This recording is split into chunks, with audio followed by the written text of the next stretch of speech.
Hi, welcome friends to our YouTube channel. Please like, share and subscribe for more important videos. In today's lecture, we are discussing the structure-activity relationship of H2 antagonist. Okay, in last lecture, we are discussing about the anti-ulcer agents. Okay, in that we are discussing the different anti-ulcer agents. Means proton pump inhibitor we are discussing in the last lecture.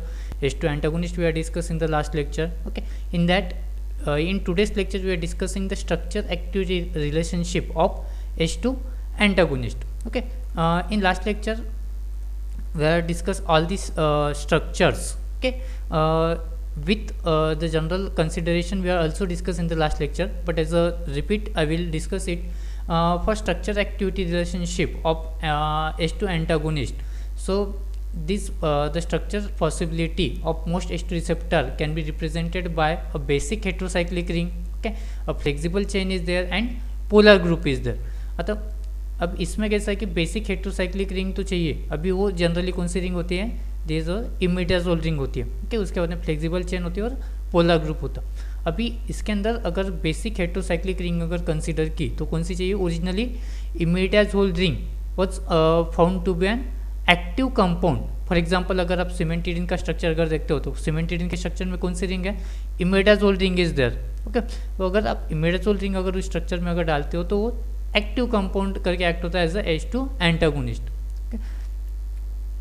उसके बाद में अगर आप वो imidazole ring अगर replace करते हो, second point में क्या डिस्कस करना है अपने को, अगर इमिडाजोल रिंग अगर आप रिप्लेस करते हो विथ फ्यूरॉन थायाजोल रिंग, यहाँ पे स्ट्रक्चर में दिख रहा है कि furan ring and thiazole ring, अगर आप वो रिप्लेस करते हो तो आपको एक पोटेंट कंपाउंड मिलेगा. ओके, उसकी activity as it is H2 antagonist activity उस पर्टिकुलर कंपाउंड को रहेगी. ओके, मीन्स अगर आप उस पर्टिकुलर इमिडाजोल रिंग जो है वो अगर फ्यूरॉन के साथ भी रिप्लेस करते हो, थायाजोल के साथ भी रिप्लेस करते हो, तो आपका जो कंपाउंड है उसको H2 antihistaminic activity as it is रहेगी.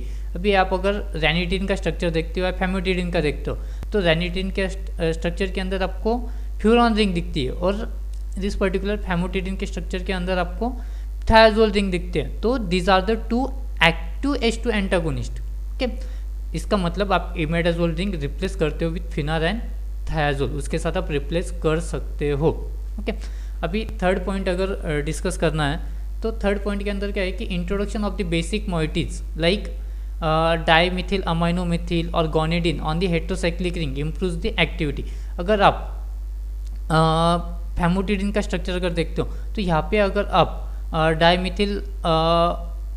डाईमिथिल अमाइनोमिथिल ग्रुप, ओके, या guanidine moiety, okay, this is guanidine moiety, अगर आप वहाँ पे अगर सब्स्टिट्यूट करते हो गोनेडिन मोइटी, ओके, अगर आप इंट्रोड्यूस करते हो ऑन दिस बेसिक रिंग और हेटेरोसाइक्लिक रिंग के ऊपर अगर आप सब्स्टिट्यूशन करते हो गोनेडिन मोइटी का या डाईमिथिल अमाइनोमिथिल का, देन जो भी कंपाउंड रहेगा जो आपको मिलेगा उसकी एक्टिविटी ज़्यादा रहेगी. ओके, फॉर एग्जांपल फेमोटिडिन का यहाँ पे स्ट्रक्चर दिया, उसके अंदर आप देख सकते हो.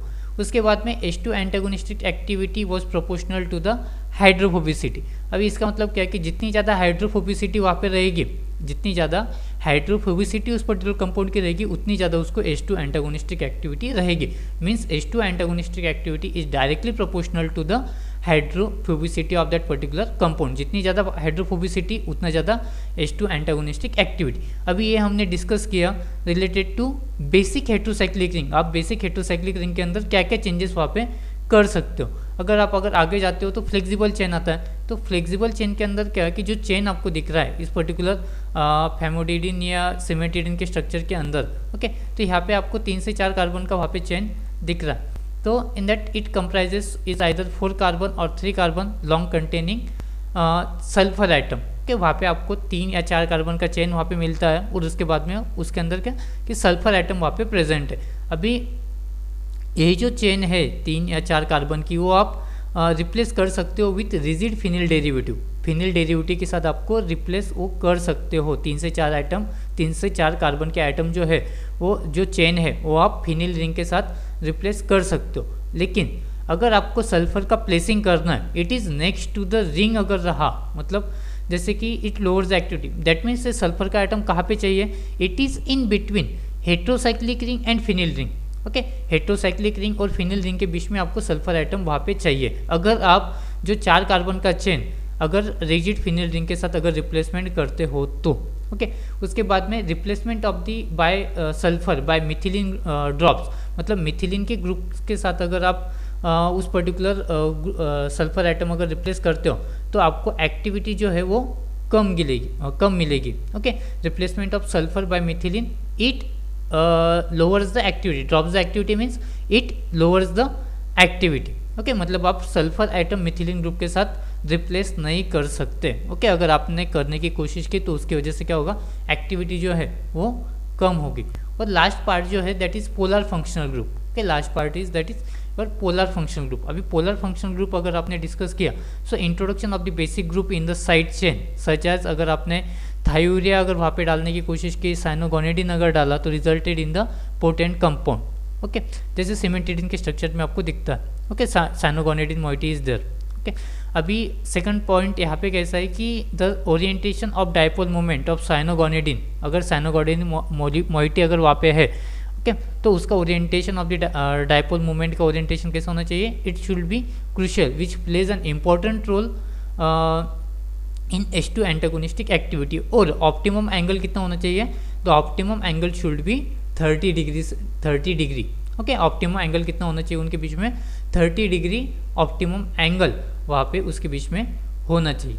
Okay so this is in simple the structure activity relationship of H2 antagonist. Okay अभी ये हो गया अपना H2 एंटागोनिस्ट का। अभी इसके अंदर एंटी अल्सर कैटेगरी के अंदर प्रोटॉन पंप इनहिबिटर भी आते हैं। ओके और उसका भी स्ट्रक्चर एक्टिविटी रिलेशनशिप इंपॉर्टेंट है। So in next lecture we are discussing the structure activity relationship of proton pump inhibitor.